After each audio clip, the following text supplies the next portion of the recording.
Hola chicos, ¿qué tal? Buenas noches. ¿Me confirman si se ve mi pantalla, por favor? Sí se ve. Sí, sí se puede ver. Ya, muchas gracias. Sí, bueno, buenas noches, ante todo. Bueno, me vuelvo a presentar, mi nombre es Ashley, bueno, seré su tutor el día de hoy y bueno, la ponencia de este día va a ser acerca sobre la diabetes mellitus y la hipoglucemia. Muy bien. Bueno, este va a ser el contenido de la sesión. Primero vamos a ver los objetivos de esta clase, las generalidades, una introducción acerca de cada uno de los temas correspondientes, las clasificaciones, la patogenia, la semiología, ¿no? La parte más importante, eh, un- una ligera guía diagnóstica y bueno, vamos a terminar con unas preguntas. Bueno, para empezar, ¿cuáles son los objetivos de esta sesión? Primero, conocer cuáles son los aspectos generales involucrados en lo que vendría siendo la diabetes, ¿no? Esto más que nada los aspectos fisiológicos involucrados, ¿no? Como segundo punto, aprender cuáles son las principales presentaciones em, en las manifestaciones y los criterios diagnósticos de la diabetes y de la hipoglucemia como tal, y los principales signos que podemos reconocer. Bueno, para empezar con las generalidades, vamos a hablar un poco de una fisiología introductoria, más que nada de lo que es el páncreas, pero enfocado a lo que vendría siendo la diabetes mellitus, ¿no? Entonces, bueno, el páncreas vendría siendo una glándula mixta, ¿no? Lo cual significa que tendría dos funciones principales, una exocrina y una endocrina. En la exocrina se van a producir enzimas digestivas, las cuales va a ayudar a la descomposición de los alimentos en el intestino delgado para que sí puedan ser absorbidos, ¿no? En cambio, la función endocrina, que es la que más nos va a importar en esta clase, va a ser la encargada de regular lo que son los niveles de glucosa en la sangre a través de secreción de diferentes hormonas.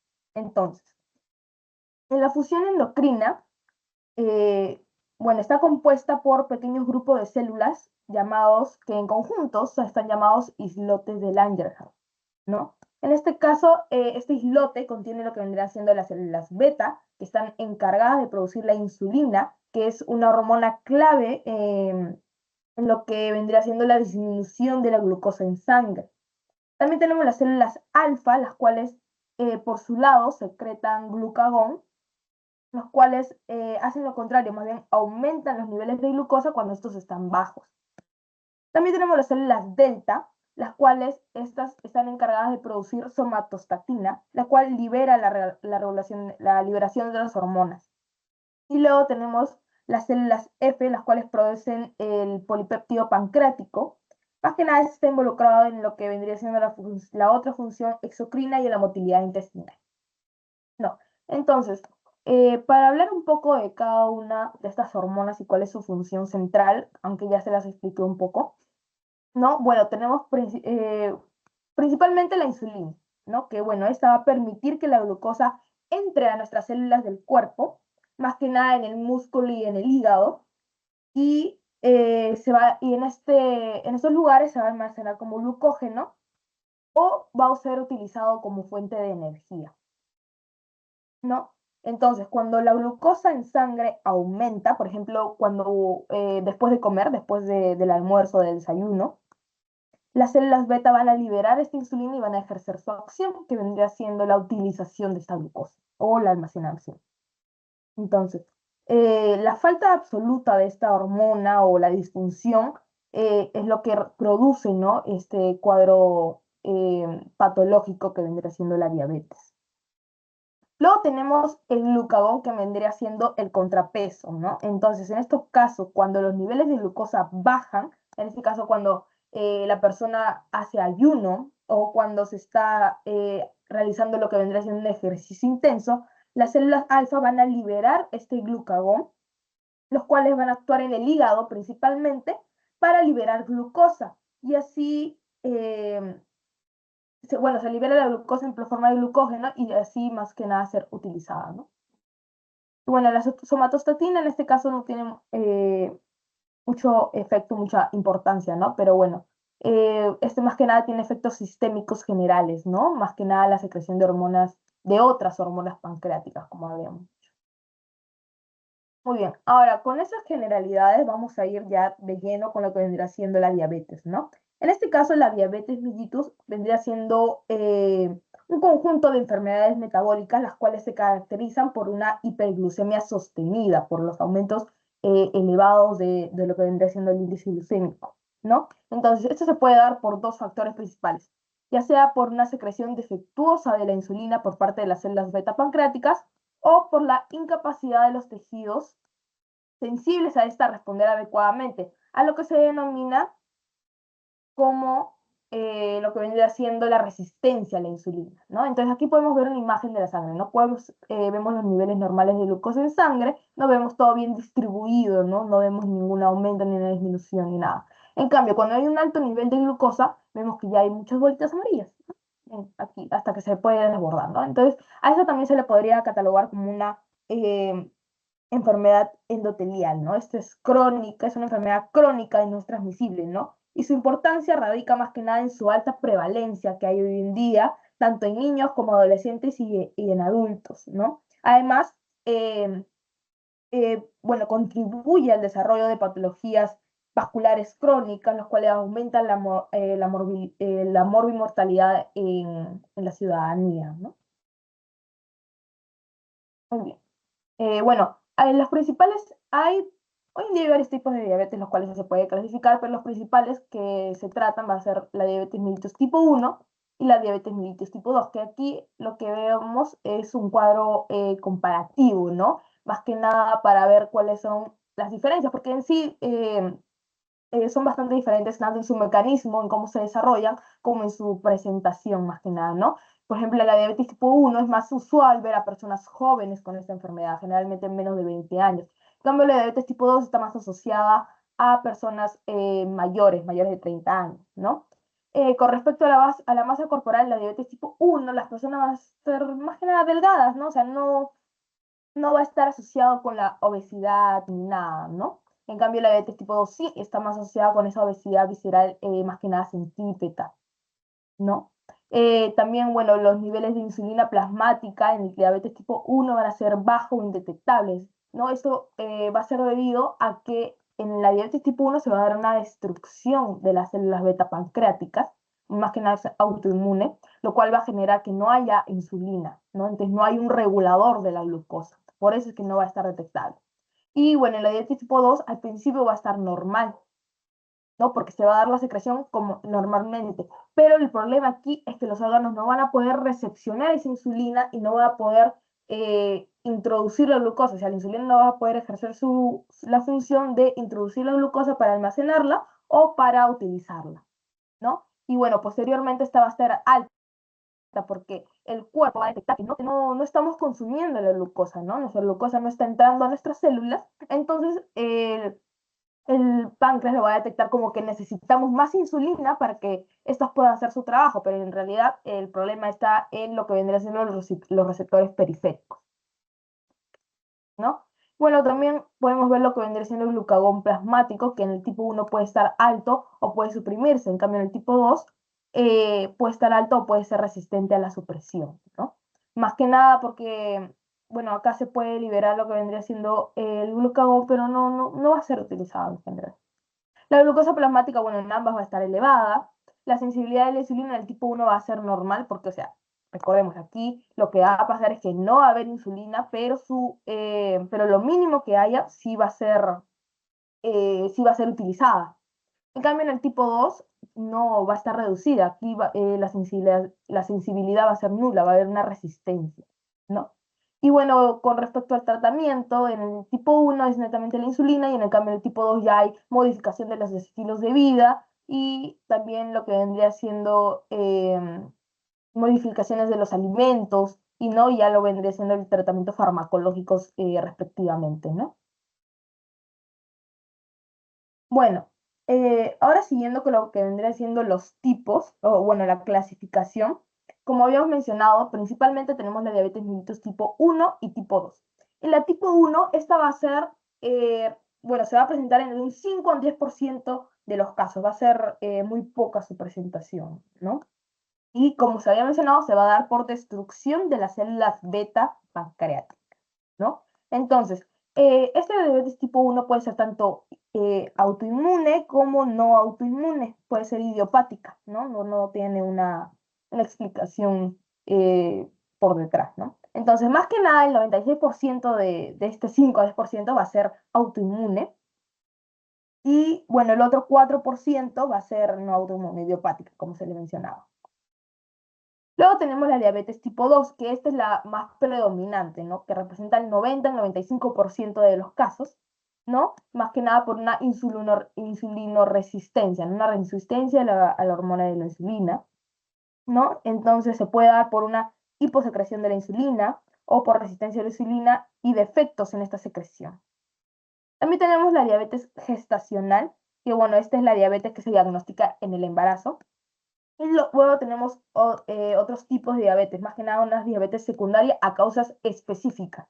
Em, Tenemos, por ejemplo, lo que vendría siendo defectos genéticos propios de la célula beta, que vendría clasificando como la diabetes tipo MODY, que, bueno, es una diabetes neonatal transitoria o permanente, mitocondrial o puede ser de otros tipos. No hay más que nada causada por mutaciones hereditarias.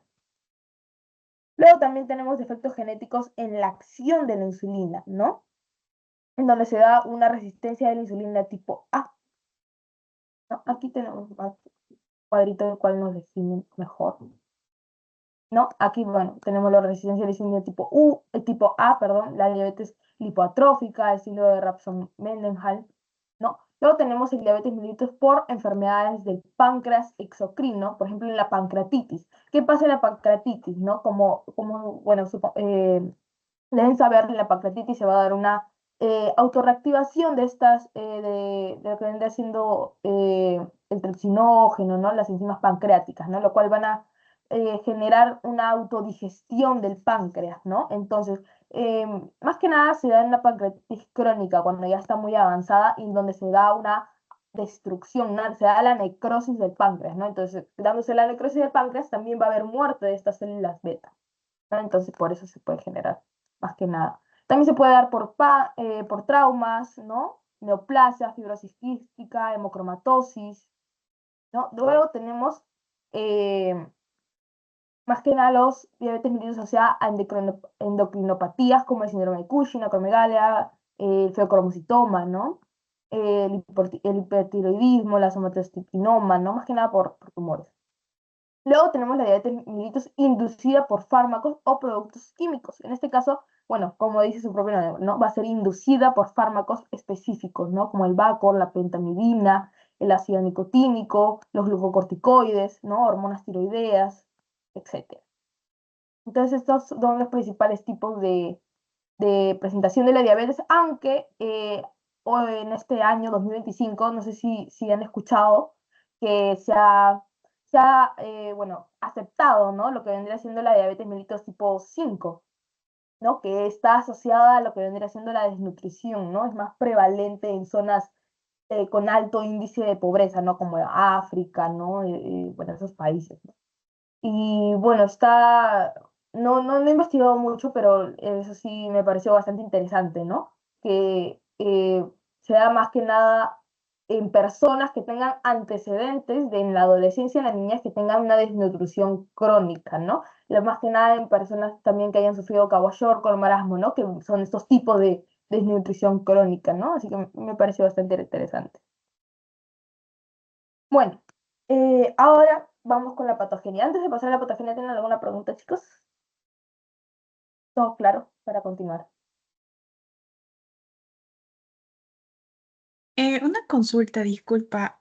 El de tipo diabetes de tipo LADA, ¿a qué se asocia? Esa parte no entendí mucho, discúlpame. Ya, a ver, vamos a ver.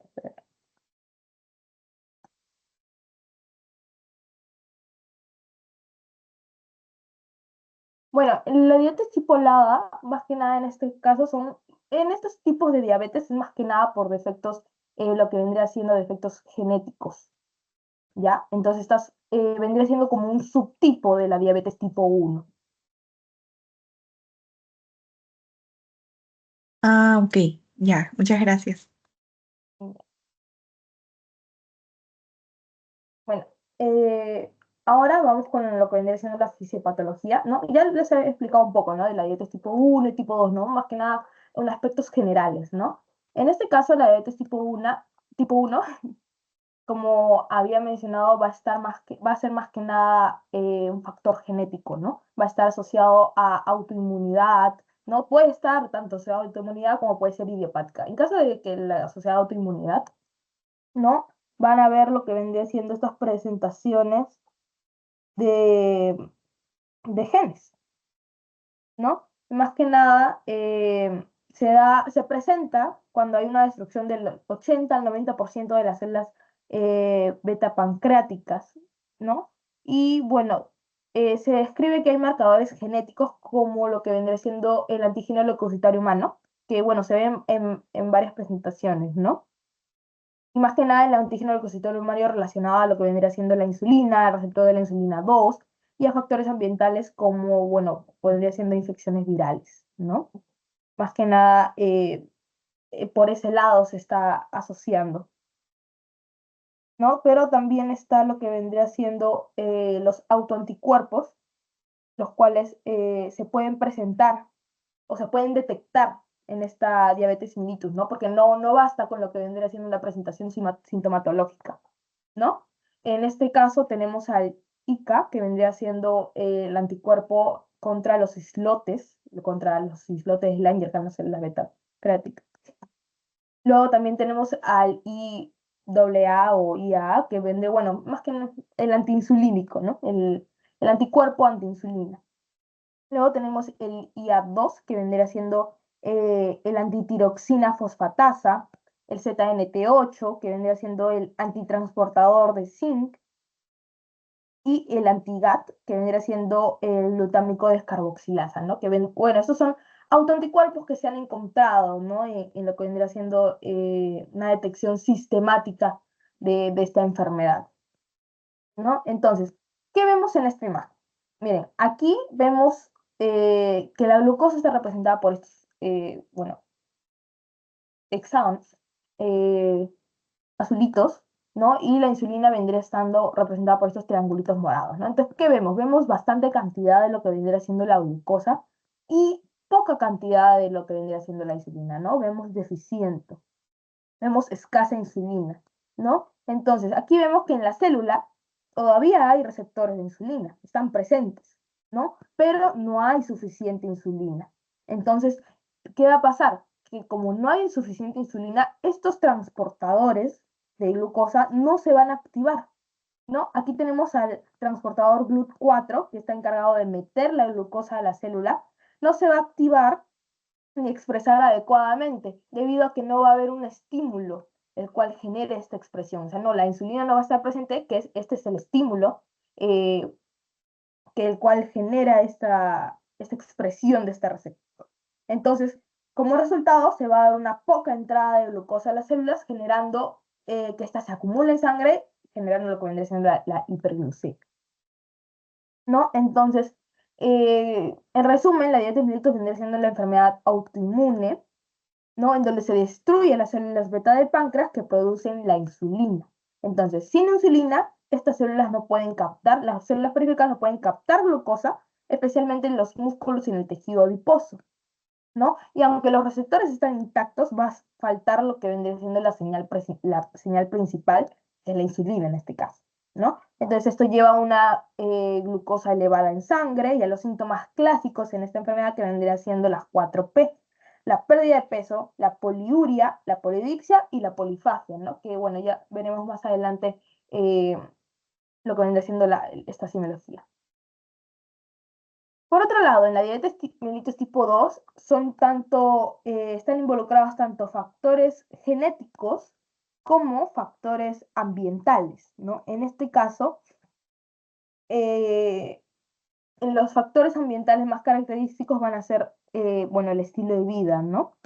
La obesidad central, el estrés, la edad, la contaminación ambiental, también el estrés oxidativo, ¿no? Y la lipoglucotoxicidad que se genera en la obesidad, ¿no? Porque recordemos, la obesidad ahora está catalogada como una enfermedad, ay, perdón, chicos, enfermedad crónica, la cual genera un estado inflamatorio constante, ¿no? Entonces, este está involucrado en lo que vendría siendo eh, el desarrollo de esta enfermedad, ¿no? Y factores genéticos, ¿no? Porque lo primero que preguntas es, ¿alguno de tus familiares eh, tiene diabetes, ¿no? Un familiar directo o tanto indirecto. Sí, mi mamá tiene diabetes. Ah, entonces puede que estas personas tengan eh, lo que vendría siendo los sustratos de receptor de insulina, por ejemplo, los IRS2, si no me equivoco, los cuales, bueno, están involucrados en el desarrollo de la diabetes mellitus, ¿no? Pero estos no se van a activar si es que no hay factores ambientales los cuales eh, ayuden a la estimulación de estos genes. Entonces, la diabetes mellitus tipo 2 no es netamente genética, no es porque tú tengas el gen ya vas a desarrollar diabetes, ¿no? Sino que hay factores ambientales de donde vives, cómo comes, qué haces, lo cual va a ayudar al desarrollo de esta enfermedad, ¿no? Entonces, se puede controlar. Entonces, en esta imagen que vemos que la insulina, a diferencia de la imagen de acá, en la primera imagen, sí está presente y está muy bonita, miren. La otra estaba con puntitos, casi degradada. En cambio acá está con colorcito, todo muy bonito. Entonces, en este caso, la insulina está presente y los receptores también. Miren, aquí los vemos. Entonces, ¿qué pasa? Aquí hay un defecto en la señalización hacia el GLUT4, ¿no? Aquí vemos una X, ¿no? Hay un defecto, ¿no? Entonces el GLUT4 se va a activar, pero no de una manera adecuada, por lo que la entrada de la glucosa de la célula va a estar disminuida, o sea, como que no va a estar muy bien, muy abierto este GLUT4, ¿no? Entonces eh, no va a poder entrar de manera adecuada la glucosa, ¿no? Lo que se le denomina como resistencia a la insulina, ¿no? Porque aunque hay insulina, esta no puede ejercer su acción porque los receptores están afectados, en este caso, ¿no? Y entonces, esto es lo que, como resultado, se genera lo que vendría siendo una hiperglucemia persistente, ¿no? ¿No? Hay otros cotransportadores los cuales sí permiten que haya el paso de glucosa, pero no la velocidad que se requiere, ¿no? ¿Todo claro, chicos?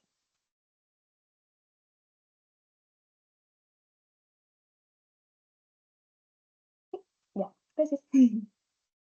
Entonces seguimos.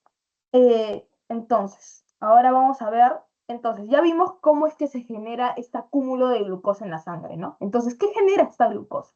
Entonces, esta glucosa que va a estar acumulada ahí va a generar glucolipotoxicidad o glucotoxicidad, ¿no? Entonces, ¿a qué me refiero con este concepto de glucolipotoxicidad? Más que nada al daño metabólico que es inducido por estos niveles crónicamente elevados de glucosa y de ácidos grasos libres, ¿no? Entonces, bueno, este ambiente tóxico contribuye a la resistencia a la insulina y al fallo progresivo de las células beta pancreáticas, ¿no? Bueno, más que nada se van a dar diferentes acciones, ¿no? Por ejemplo, aquí vemos que en el hígado, en condiciones normales, la insulina suprime lo que vendría siendo la gluconeogénesis, ¿no? La formación de glucosa hepática. Y bueno, en caso de la insulinoresistencia hepática, este va a impedir este control, por lo tanto, se va a aumentar lo que vendría siendo la producción hepática de glucosa, ¿no? Y esto va a generar también una acumulación de triglicéridos y un incremento de la lipólisis, ¿no? Y esto es lo que va a generar el aumento de los ácidos grasos libres, ¿no? Lo cual empeora la resistencia a la insulina. O sea, ya que esta insulina no puede ser, esa glucosa, disculpen, no puede ser utilizada, el cuerpo va a buscar otros fuentes de energía. Por eso es que se genera la lipólisis, ¿no? Y por eso es que se genera también la acumulación de triglicéridos, pues, ¿no? Entonces estos ácidos grasos libres eh, van a dañar a nuestro cuerpo en general. Luego, en el páncreas, el exceso de glucosa y ácidos grasos libres van a generar lo que vendría siendo un estrés oxidativo y daño celular, ¿no? Y como resultado se va a disminuir la secreción de insulina y va a haber una pérdida de la masa de las células beta progresiva, ¿no? Lo cual va a favorecer al estado hiperglucagone, de aumento del glucagón por difusión de las células alfa también. O sea, aquí al estar dañado el páncreas, ya no solo afecta a las células beta, sino también a las otras células, ¿no? Entonces se va a generar una disfunción de estas células alfa, lo cual aumenta más la glucosa hepática, porque recordemos lo que habíamos mencionado, el glucagón tiene un efecto contraproducente a la insulina, ¿no? Este más bien estimula la liberación de glucosa, ¿no? Entonces, luego en el músculo esquelético, ¿qué va a pasar? El tejido, al haber más glucosa, el tejido va a consumir más glucosa, ¿no? Entonces, la resistencia a la insulina aquí disminuye lo que vendría siendo la captación por el GLUT4, lo cual contribuye directamente a la hiperglucemia, ¿no? Entonces, lo normal es que se reabsorba glucosa, ¿no? Pero no se va a poder por este aumento de la resistencia a la insulina. Esto más que nada se da en la diabetes mellitus tipo 2, chicos, pero me olvidé mencionarles, disculpen, ¿no? Entonces, esta resistencia disminuye la captación de glucosa, lo cual genera que se acumule la glucosa en sangre, ¿no? Y bueno, en el riñón, ya que la glucosa está acumulada, se va a aumentar la reabsorción de esta glucosa, ¿no? Y en vez de eliminar lo que vendría siendo el exceso de glucosa en el riñón, más bien reabsorbe esta glucosa por los receptores SGLT2, ¿no? Lo cual agrava la hiperglucemia, ¿no? Además genera lo que vendría siendo o sea, un desequilibrio en la osmolaridad, ya que al eliminarse glucosa, la glucosa, recordamos chicos, absorbe lo que vendría siendo el agua, entonces también se va a eliminar, ¿no? Bueno, también va a haber una disfunción de los neurotransmisores, ¿no? Ya que la hiperglucemia crónica daña lo que vendría siendo las neuronas, y bueno, esta disfunción va a afectar lo que vendría siendo la regulación del apetito y la saciedad, y lo que vendría siendo el gasto energético, ¿no? Y también más adelante se relaciona con lo que vendría siendo la neuropatía diabética. Y bueno, en el intestino, chicos, aquí se va a dar una disminución del efecto de las incretinas, ¿no? Las cuales, bueno, estas son hormonas las cuales aumentan la secreción de insulina después de las comidas. Entonces, la diabetes mellitus tipo 2, su efecto va a estar reducido, lo cual empeora la respuesta insulinonérgica, ¿no? Entonces, no se va a poder liberar la insulina de manera adecuada, ¿no? Y este acúmulo de glucosa, ¿no? La glucotoxicidad va a generar más que nada estos bueno, complicaciones crónicas más que nada, ¿no? Como microangiopatías, infartos cerebrales vasculares, ¿no? Los B, hemorragias, ¿no? Las retinopatías, cataratas, glaucoma, ¿no? La pérdida de vista es bueno, la diabetes mellitus es una de las principales factores por los cuales se disminuye la visión, ¿no? También puede generar un riesgo de infarto de miocardio, porque habíamos visto, ¿no? Aumenta lo que vendría siendo los ácidos grasos libres, ¿no? Y la acumulación de triglicéridos, ¿no? Entonces esto va a generar lo que vendría siendo una aterosclerosis, lo cual puede llevar a un infarto de miocardio, ¿no? Además la inflamación constante que hay en el cuerpo, ¿no? También nefroesclerosis, neuropatía periférica, gangrena, ¿no? Infecciones, ¿no? Ya que se ha visto que en la diabetes en general se afecta lo que vendría siendo la acción de los macrófagos, ¿no? Recordemos, la acción principal de los macrófagos, fagocitar, ¿no? Fagocitar a la gente extraña. Entonces, al estar afectada esta acción, esto va a permitir más que nada la entrada de microorganismos, ¿no? Entonces, no va a haber una correcta respuesta ante esto, si va a permitir la infección, lo que vendría a ser. Ahora, bueno, vamos de lleno con lo que vendría siendo la semiología, ¿no? Esto lo podemos dividir en síntomas de aparición aguda como síntomas de aparición crónica, ¿no? Tenemos que la aparición aguda vamos a tener que va a haber una sed anormal, la boca va a estar seca, va a haber una micción frecuente, ¿no? Que bueno, esta micción frecuente vendría siendo la poliuria, ¿no? Que bueno, la misión frecuente y abundante también, ¿no?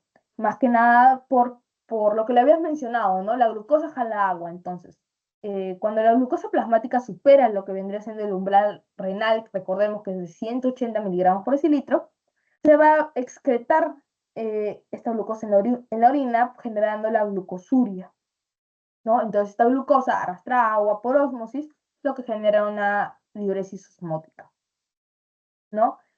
Bueno, en esa sed anormal y boca seca, ¿no? Lo conocemos como vendría siendo la polidipsia, ¿no? Que vendría siendo la pérdida de agua debido a la poliuria que había mencionado, ¿no? Esa micción frecuente, lo cual va a llevar al cuerpo a una deshidratación.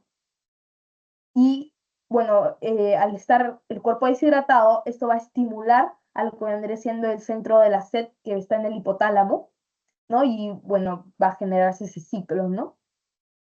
Luego también tenemos el apetito constante, la polifagia, ¿no? A pesar de que de la hiperglucemia las células no pueden captar glucosa, ¿no? Entonces, eso genera una falsa señal, lo que se denomina falsa señal de hambre celular, ¿no? O sea, hay glucosa, pero no puede captarla, entonces el cuerpo va a detectar como que no hay comida, por decirlo así. Entonces se va a estimular eh, este apetito constante. Luego también está la pérdida de peso repentina, ¿no? Sin algún estímulo.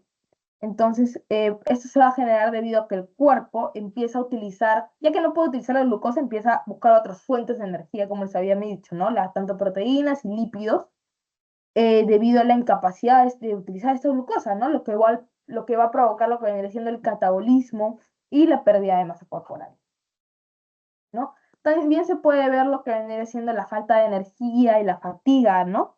Debido a la disminución de esta utilización de glucosa más que nada por parte de los músculos y el cerebro, lo cual limita esta disponibilidad energética, ¿no? O sea, no hay una fuente de energía en la cual pueda nutrirse nuestro cuerpo.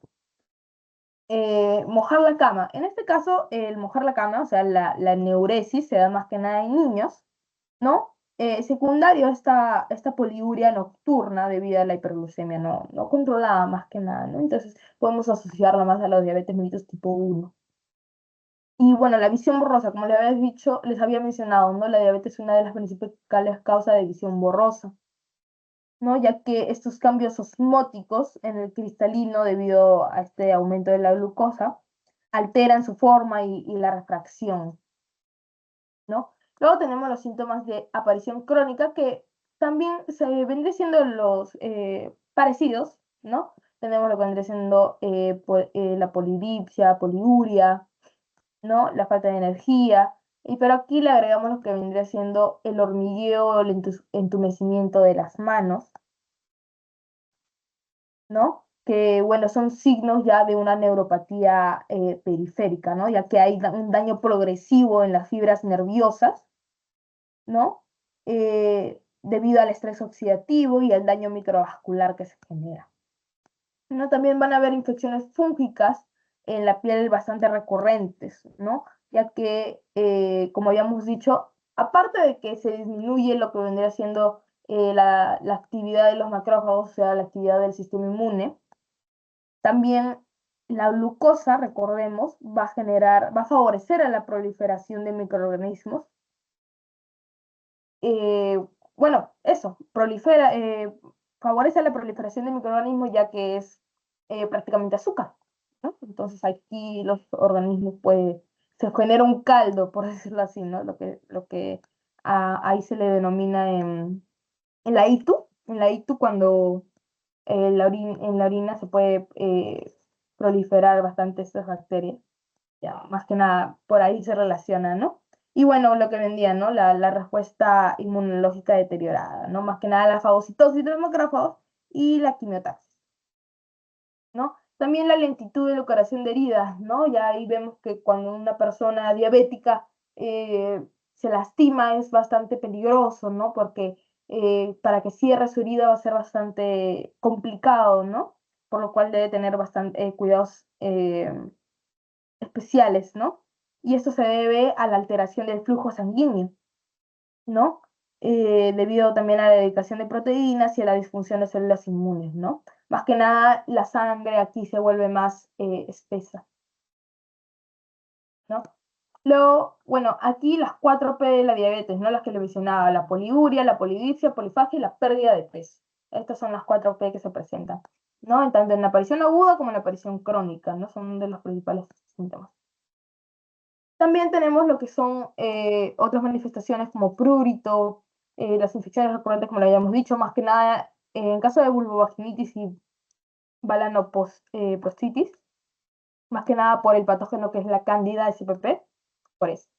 Las parestesias y los calambres, que le habíamos dicho por la neuropatía periférica, la dificultad para cicatrizar heridas, ¿no? La movilidad disminuida, en este caso el signo de la plegaria, que es ese que vemos acá, que vendría siendo imposibilidad de juntar las manos, ¿no? Más que nada por las contracturas de las articulaciones, porque también hay afectación de las articulaciones como la tenosinovitis flexora plantar o lo que vendría siendo el turnicarpiano, ¿no?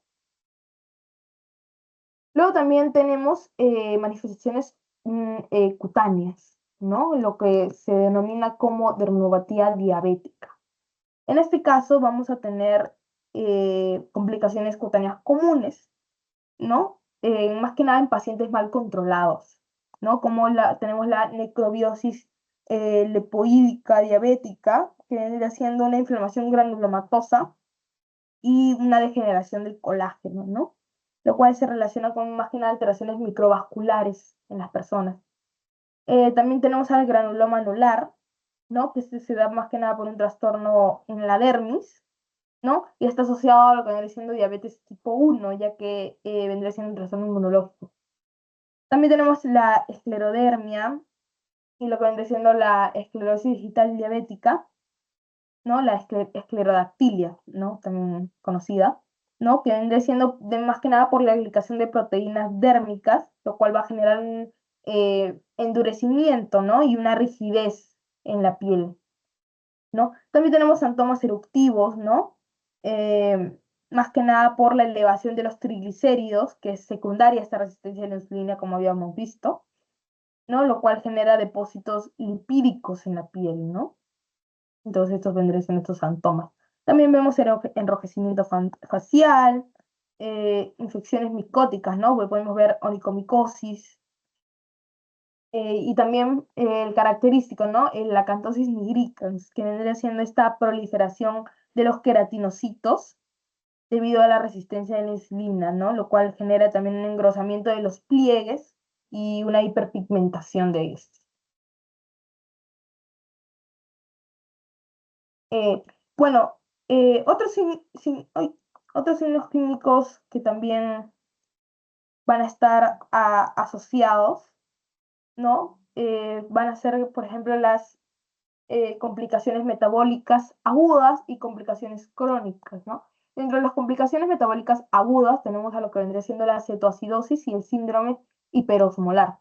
En este caso, la cetoacidosis es más común en lo que vendría siendo la diabetes tipo 1, ¿no? Y esto se da por una falta absoluta de lo que vendría siendo la insulina, ¿no? Así que las células no pueden utilizar esta glucosa como se había mencionado, ¿no? Entonces, el hígado, ¿qué va a hacer? Activar la gluconeogénesis, o sea, la formación de la glucosa y lo que vendría siendo la lipólisis. Entonces, esto va a generar la formación excesiva de cuerpos cetónicos, ¿no? Tanto de ácido acetoacético y beta hidroxibutirato, ¿no? Y bueno, esto va a llevar a esta acidosis metabólica y a lo que vendría siendo la deshidratación, ¿no? Entonces, en este caso, la cetoacidosis, los síntomas se van a desarrollar en horas o en días, no van a tener un inicio rápido, ¿no? Y bueno, los síntomas más característicos en este caso van a ser, por ejemplo, las náuseas, los vómitos, también el dolor abdominal, la anorexia, la fatiga, ¿no?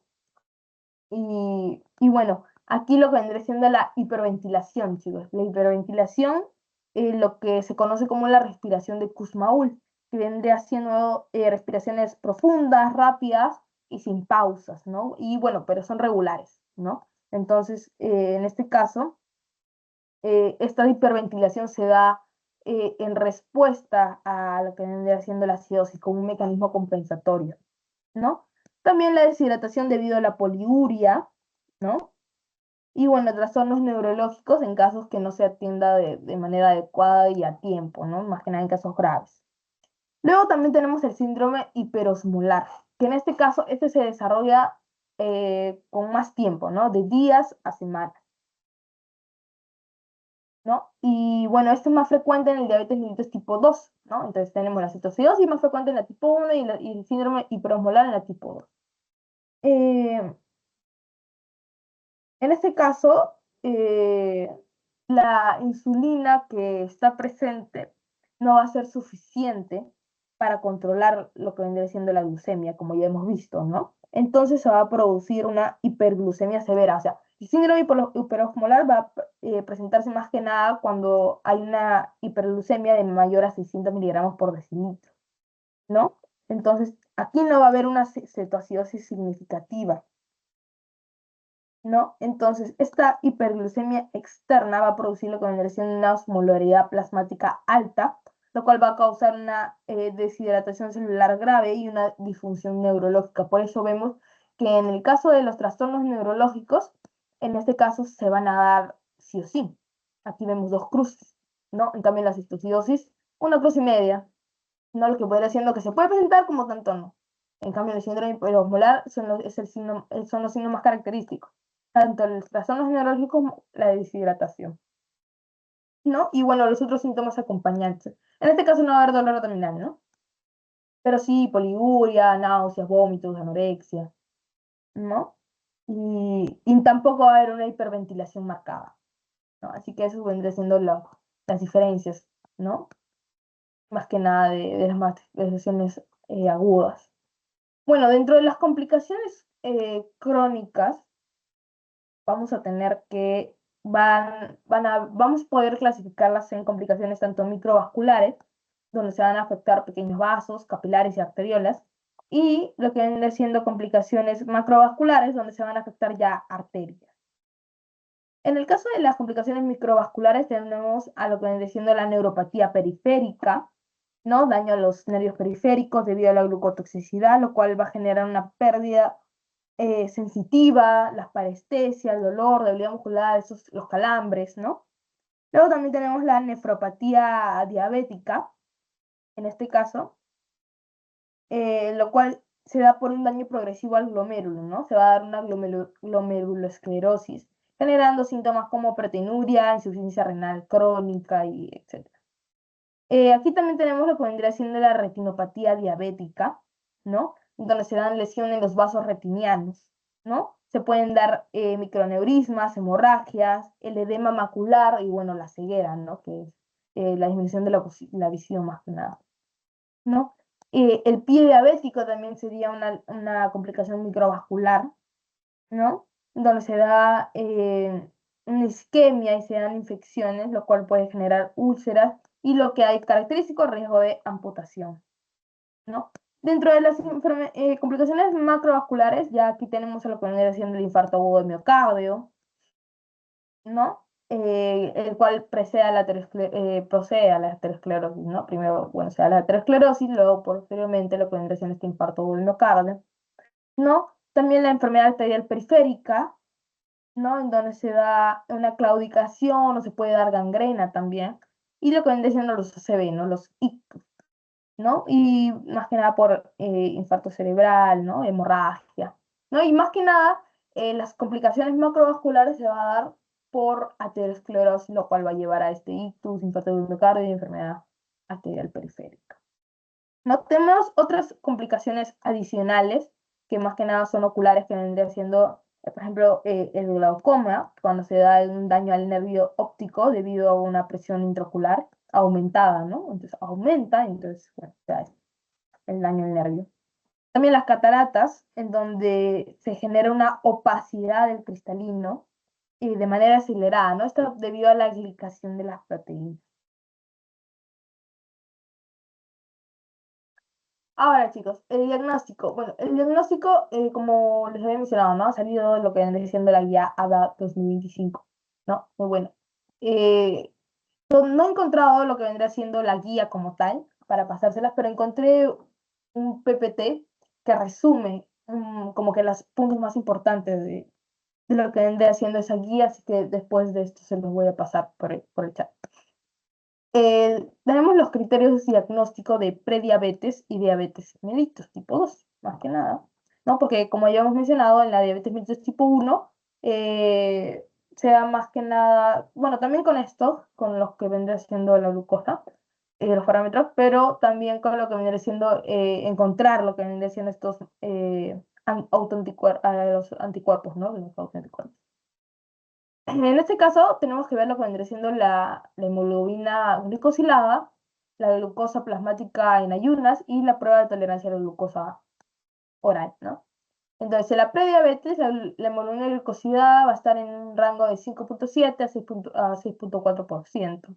En cambio, ya en la diabetes, esto tiene que ser mayor o igual a 6,5, ¿no? Por otro lado, la glucosa plasmática en ayunas, en la prediabetes va a ser de 100 a 125. En cambio, en lo que vendría siendo... Uy, un momento. Ya, disculpa. La glucosa plasmática en ayunas en la diabetes va a ser mayor o igual a 126 miligramos por litro. Luego tenemos ya, bueno, la prueba de tolerancia oral a la glucosa, que en prediabetes vamos a tener de 140 a 199 miligramos por decilitro. En cambio, en la diabetes va a ser mayor a 200 miligramos por decilitro. Recuerden, chicos, que la prediabetes se da en años anteriores, ¿no? Para que se desarrolle diabetes se cree que hay una antesala de lo que vendría siendo unos 10 a 20 años, ¿no? Entonces, en este momento es cuando a la persona se le clasifica con prediabetes y tiene que, más que nada, modificar sus estilos de vida, ¿no? Para disminuir el riesgo de desarrollo de la diabetes, ¿no? Y bueno, aquí nos dice que en pacientes que ya tengan los síntomas clásicos o una crisis hiperglucémica, con un resultado de glucemia al azar de mayor a 200, ya es sugestivo para diabetes, ¿no? Aquí, bueno, vemos el mismo cuadrito, ¿no? Con algunas descripciones. Y ahora, preguntas. ¿Todo claro, chicos? ¿O qué? A ver, díganme. Preguntas.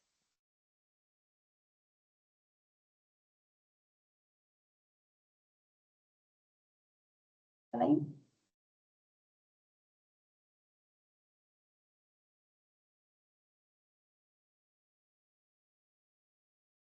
Hola. ¿Todo claro para pasar después de lo que vendría siendo hipoglucemia?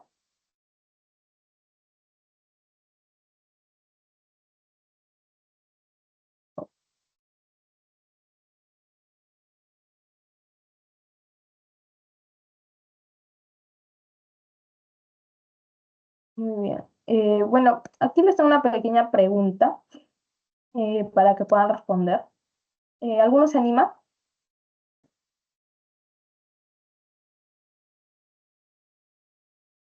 ¿Alguno que quiera participar?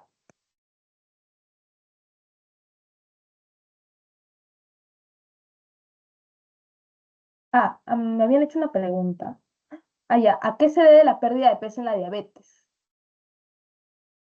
Ya. Bueno, la pérdida de peso se da más que nada porque al cuerpo no poder utilizar la glucosa, o sea, no poder captar la glucosa, el cuerpo va a buscar otras fuentes de energía, ¿no? Entonces, aquí es cuando va a generarse lo que vendría siendo la lipólisis, ¿no? Y lo que vendría siendo el catabolismo para poder utilizar proteínas.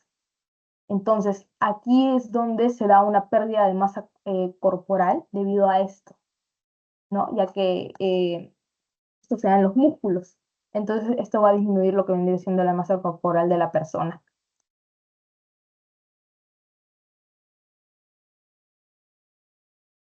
Eso vendría siendo más que nada la explicación de por qué se da esta disminución de peso involuntaria en lo que vendría siendo la persona con diabetes. Y bueno, la pregunta nos dice que paciente varón de 14 años acude a consulta debido ay, sobre, bueno, una pérdida de peso no intencionada, aumento de la sed y orina abundante de hace varias semanas. En el examen físico se observa deshidratación moderada, se realiza una glucemia capilar de 310 miligramos por decilitro y se detectan cuerpos cetónicos. Entonces, ¿cuál vendría siendo la alteración fisiopatológica más probable en este paciente? ¿Alguno? ¿Alguno que quiera responder? La A, la A, resistencia periférica a la insulina. No, aquí no vendría siendo la respuesta la A, ya que hay que desglosar el caso clínico para responderlo en este caso. Ya, miren, em, aquí tenemos un paciente varón de 14 añitos, 14 años. Entonces, ¿qué les había mencionado? Que en la diabetes tipo eh, 1 está más relacionada a pacientes menores de lo que vendría siendo 30 años, ¿no? Y aquí también nos dice que, bueno, el examen físico se parece bastante en los tipos de diabetes en general, ¿no? Pérdida de peso, aumento de la sed, orina abundante, pero también nos dicen que se detectan cuerpos cetónicos. Como habíamos dicho, los cuerpos cetónicos son más común que se encuentran en lo que vendría siendo la diabetes mellitus tipo 1, ¿no? Y entonces, ¿cuál es el mecanismo por el cual se desarrolla la diabetes mellitus tipo 1? Sí, la B. Muy bien. Por lo que vendría siendo una deficiencia absoluta de insulina debido a la destrucción de las células beta. Recordemos, esta es una enfermedad inmunitaria, ¿no? Autoinmune, en donde se generan autoanticuerpos contra lo que vendrían siendo esas células beta. Entonces se destruyen, entonces no hay insulina, entonces no hay estímulo por el cual se pueda captar o almacenar la glucosa. La resistencia periférica a la insulina se da en la diabetes mellitus tipo 2, que recordemos se da más que nada en personas mayores de 30 años con factores de riesgo asociados como obesidad, eh, no sé, alcohol, tabaco, lo que vendría siendo, sí, más que nada eso. Bueno, hay lo que vendría siendo también enfermedades como la dislipidemias, ¿no? Entonces, y bueno, antecedentes familiares también más que nada. Muy bien. ¿Alguna pregunta, chicos, para pasar, si no, a lo que vendrá siendo hipoglucemia? ¿O quieren que les dé un descansito de 10 minutos para que vayan, se estiren algo?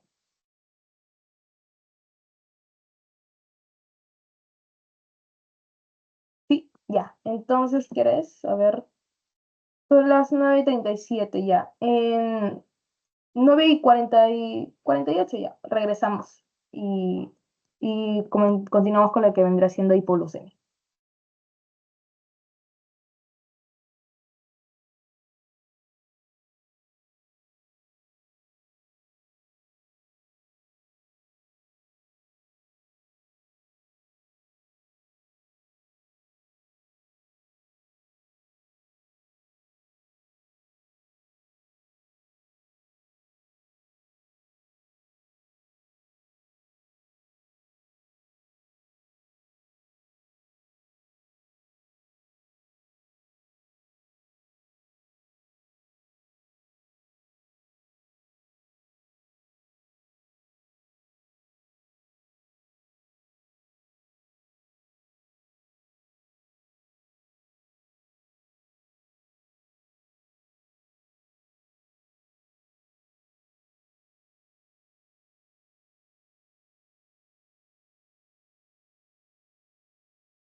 Muy bien.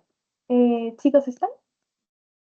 Reaccionen con un dedito arriba para continuar la clasecita. Ya es la última ya, para que se vayan a repasar. Sí, muy bien. Entonces, continuamos. Hipoglucemia. Ahora vamos a ver lo contrario.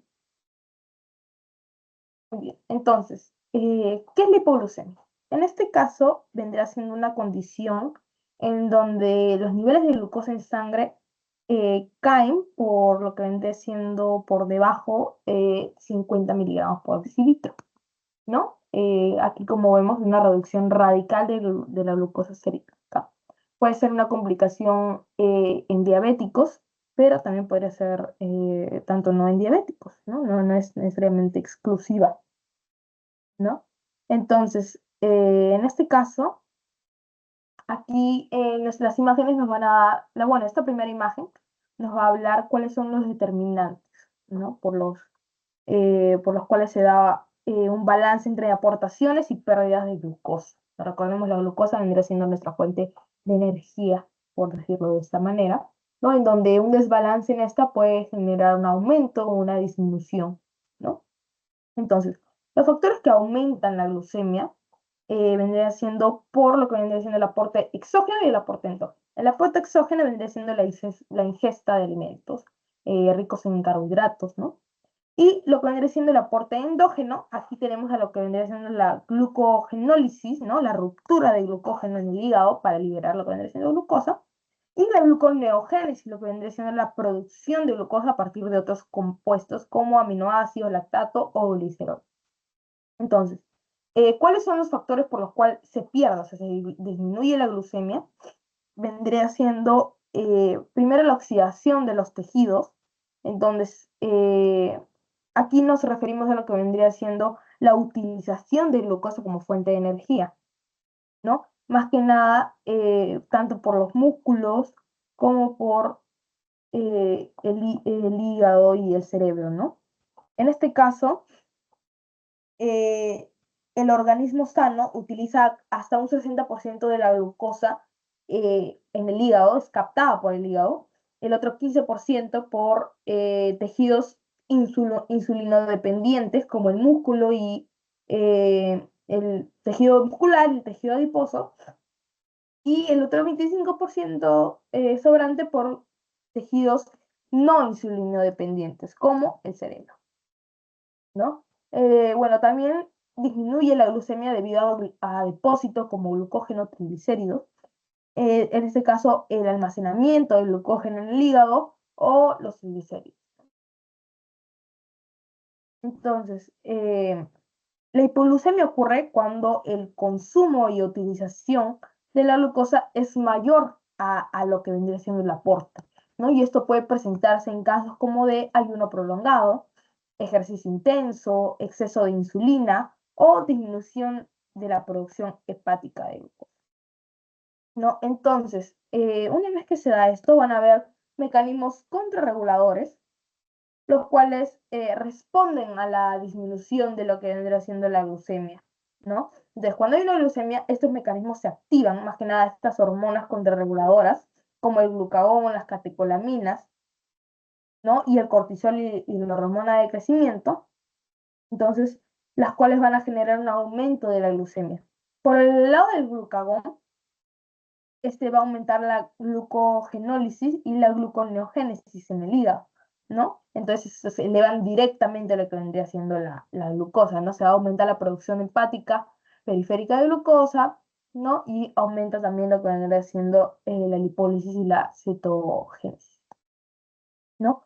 Luego, por parte de las catecolaminas, en especial la adrenalina, esta va a estimular la lipólisis, ¿no? La liberación de ácidos grasos libres, la cetogénesis y también la producción hepática de glucosa, ¿no? Y por otro lado, también van a inhibir lo que vendrá siendo la liberación de insulina, ¿no? Y bueno, lo que vendrá siendo el cortisol y la hormona de crecimiento, estos van a favorecer a lo que vendría siendo la gluconeogénesis, a la disminución de glucosa bueno, la disminución de la captación de glucosa por los tejidos periféricos y aumenta lo que vendría siendo la resistencia a la insulina, ¿no? Entonces, en combinación, ¿no?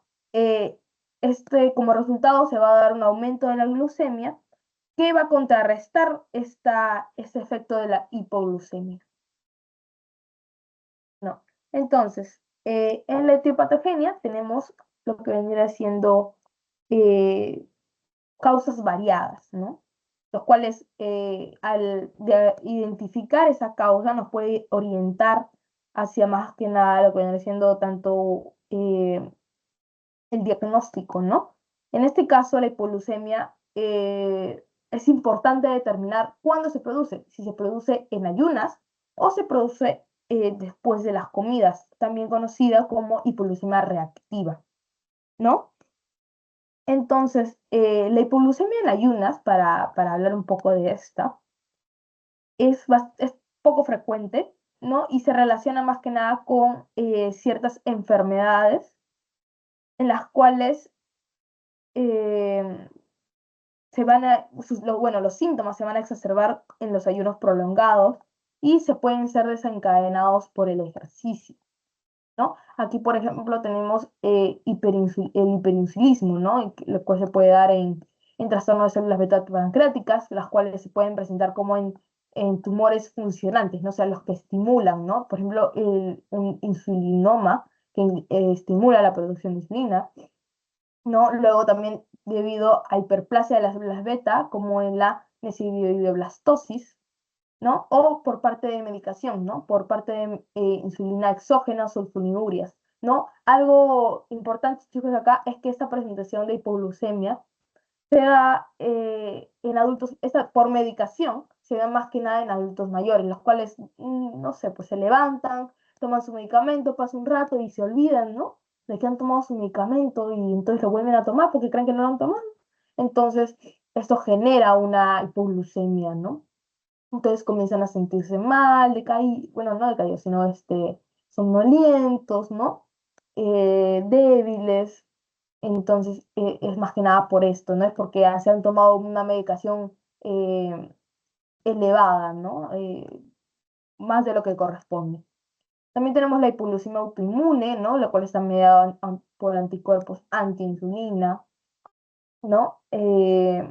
Tenemos la hipoglucemia neonatal en hijos de madres diabéticas, ¿no? También los tumores extrapancreáticos, ¿no? De gran tamaño, los cuales más que nada también tienen hormonas de acción similar a la insulina, fármacos como el alcohol o salicilatos. En el caso del alcohol me pareció algo bastante interesante. ¿Por qué? Porque el alcohol inhibe eh, lo que vendría siendo la gluconeogénesis, ¿no? Entonces, más que nada, este cuadro de hipoglucemia por alcohol se presenta más que nada en personas las cuales toman cantidades importantes de alcohol y no se han alimentado bien previamente, ¿no? Así que si toman, coman chicos. No, mejor no tomen directamente, no, no tomen, ¿no? Entonces, al no estar alimentados, no hay una reserva de glucosa, la cual pueda ser utilizada, ¿no? Entonces tampoco, no hay un sustrato el cual pueda reemplazarlo. Entonces por eso es que se da esta baja de glucosa.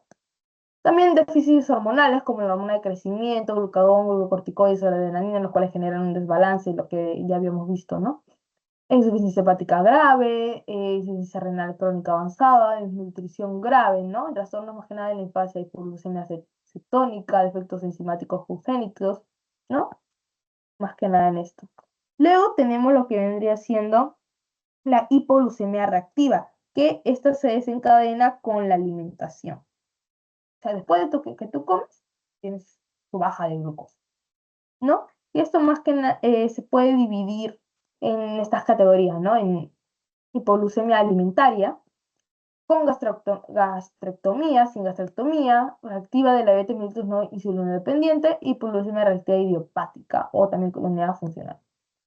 Eh, En caso de pacientes gastrectomizados, ¿no? Esto más que nada se relaciona con lo que vendrá siendo el paso veloz, fugaz de lo que vendrá siendo los alimentos, ¿no? Se metabolizan demasiado, demasiado rápido en lo que vendría siendo el intestino delgado, ¿no? Entonces esto genera Al haber alimentos se genera un estímulo hiperglucémico bastante importante, el cual genera la liberación de insulina. Eso es lo normal, ¿no? Que cuando tú comas, se genera un estímulo, el cual es captado y se genera la liberación de insulina para que ésta pueda captar la glucosa o almacenarla, ¿no? Entonces, ¿qué pasa aquí?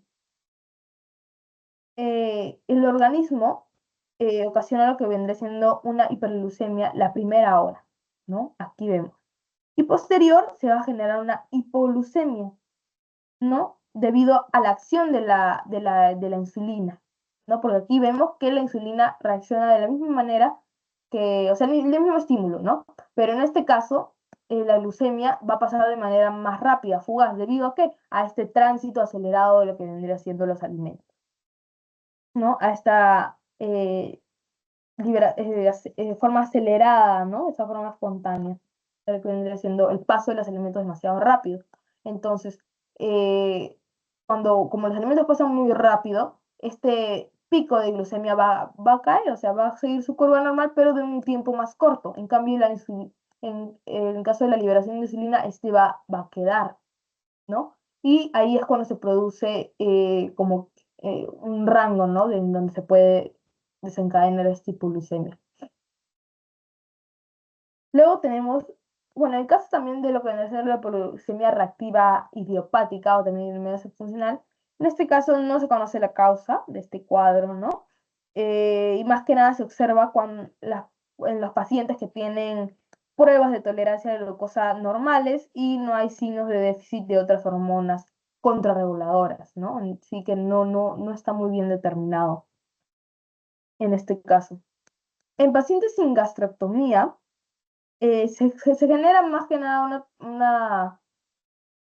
bueno, un escenario similar a los que vendría siendo con gastrectomía, ¿no? Se da la liberación, una liberación gástrica acelerada de los alimentos de forma espontánea, ¿no?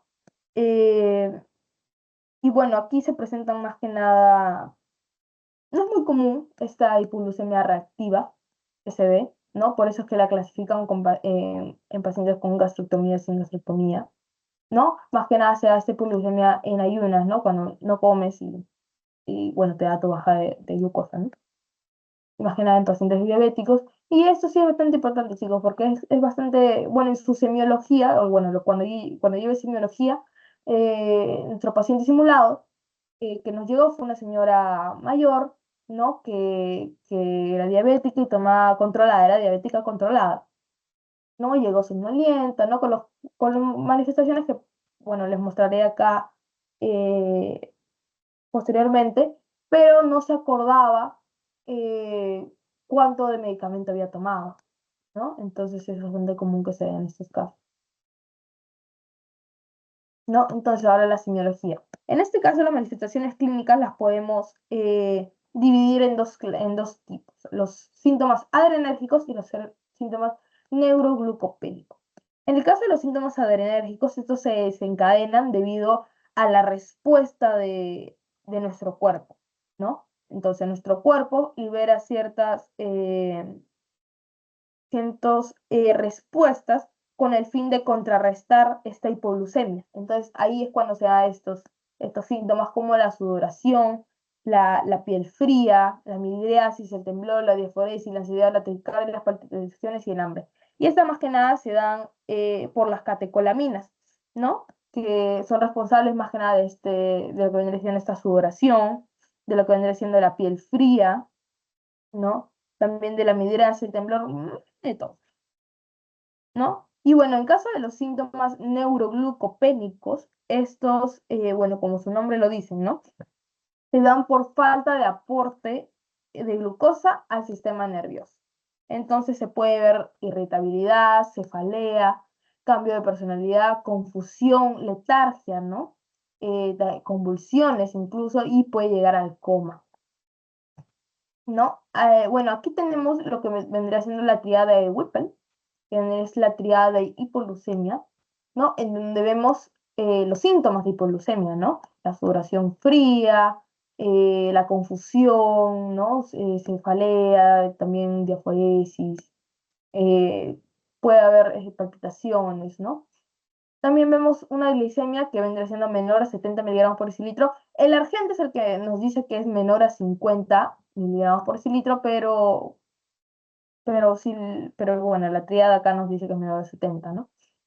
Y bueno, después vemos lo que vendría siendo una glicemia normal, pero este es en este caso cuando ya se ha tratado, cuando ya más que nada te has orientado por los síntomas que es lo que tiene, entonces la tratas y su glicemia vuelve, entonces ya bueno, ahí confirmas que sí ha sido un estado hipoglucémico, ¿no?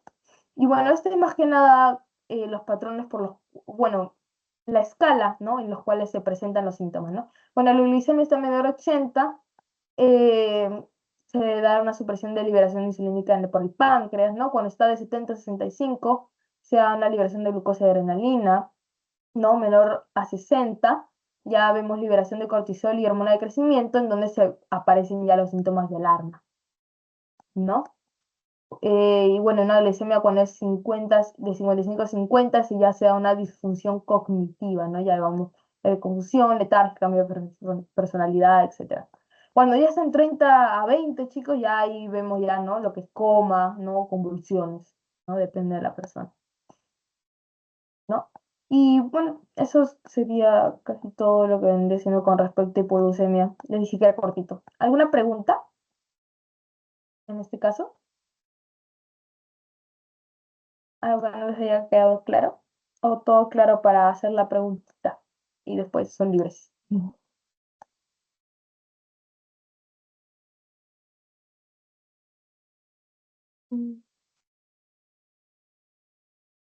¿No? Bueno, entonces vamos con la preguntita. Bueno, aquí nos dice, hombre de 55 años con los antecedentes de diabetes mellitus tipo 2, tratada con insulina, extrae urgencias por su familiar tras encontrarlo confundido y sudoroso, ¿no? En el servicio vemos que tiene una glucemia de 45. Entonces se administra glucosa intravenosa con mejoría inmediata del estado mental. ¿Cuál de las siguientes hormonas tiene un rol más directo con la respuesta contrarreguladora inicial de la hipoglucemia? Recuerdan que les había hablado de las hormonas, cómo actúan, ¿no? Tenemos al glucagón, al cortisol, la hormona de crecimiento y lo que vendría siendo las catecolaminas, ¿no? Entonces, estas que hacían aumentaban lo que vendría siendo la gluconeogénesis en el hígado, ¿no? También generaban lo que vendría siendo estimulaban, disminuían la utilización periférica de la glucosa para que ésta se acumule, ¿no? Entonces, ¿cuál es su respuesta, chicas? A ver, ¿no? Aquí la pregunta es, ¿cuál hormona tiene un rol directo? O sea, ¿cuál tiene un rol inmediato, ¿no? Cuando se detecta la hipoglucemia, al toque esta hormona es liberada y actúa. ¿Cuál creen que sea?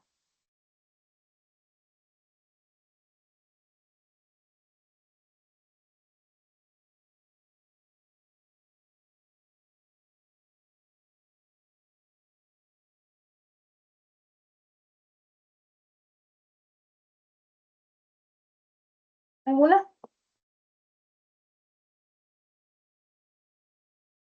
No sean tímidas, aquí se pueden equivocar todo lo que puedan.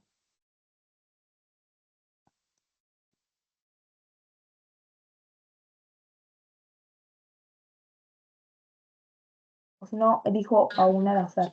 Ay, a ver. ¿Sería cortisol? Eh, no, a ver, miren, vamos a ver el cuadrito.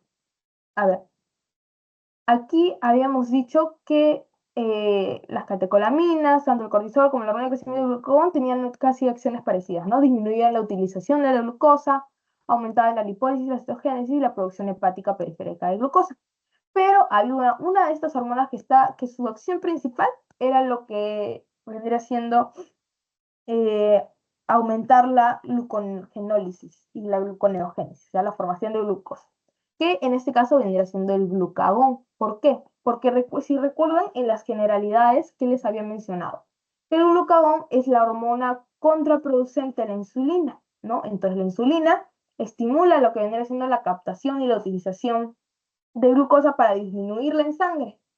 Entonces, en cambio, el glucagón estimula la liberación de glucosa y la formación de glucosa nueva por parte del hígado para que se libere la sangre, ¿no? Entonces, en este caso, la respuesta vendría siendo la B, que es glucagón, para que, bueno, esta tiene la acción directa y es la que está en el páncreas también, ¿no? Y células alfa.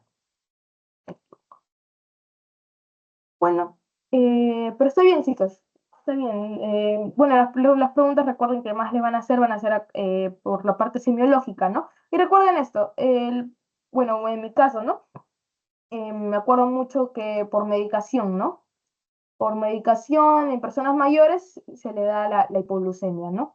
Y en caso de lo que vendría siendo la diabetes, me acuerdo bastante que, bueno, venía una paciente con lo que vendría siendo una nefropatía diabética, ¿no?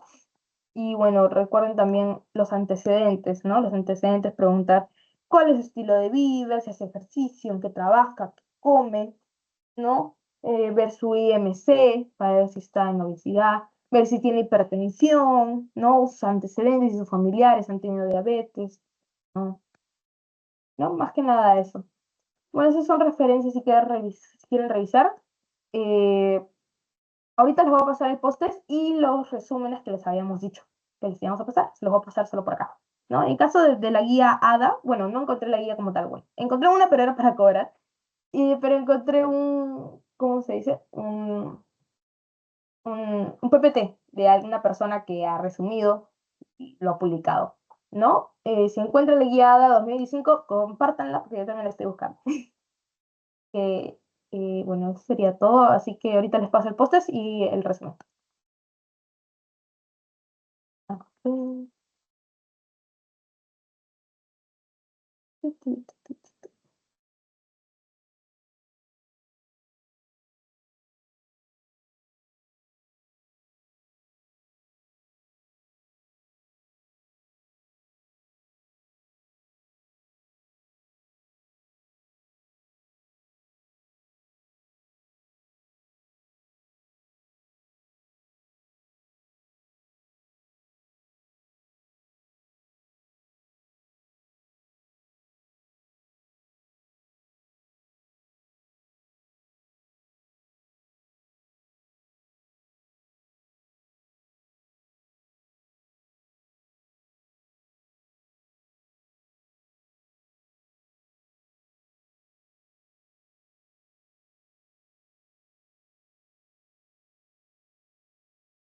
Ok, lo que ahorita les he compartido es el post así que vayan revisándolo en lo que les paso el documento del resumencito.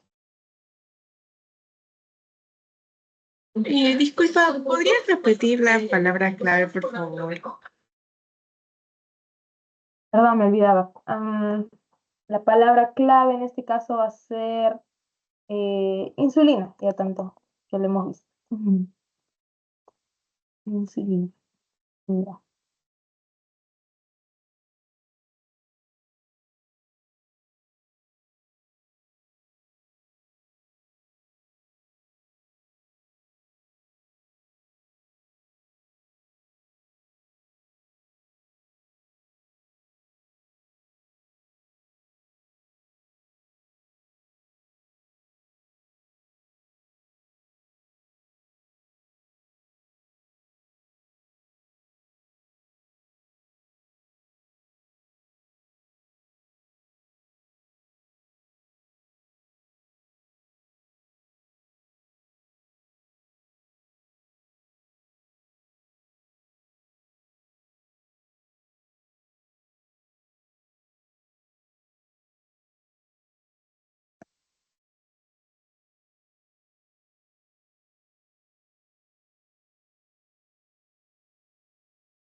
Chicos, les estoy pasando un link de un Drive donde está el resumen que les estaba diciendo porque no puedo cargarlo por alguna razón, pero ahí creo que lo pueden descargar o bueno, para que lo lean ahí ya lo van a tener.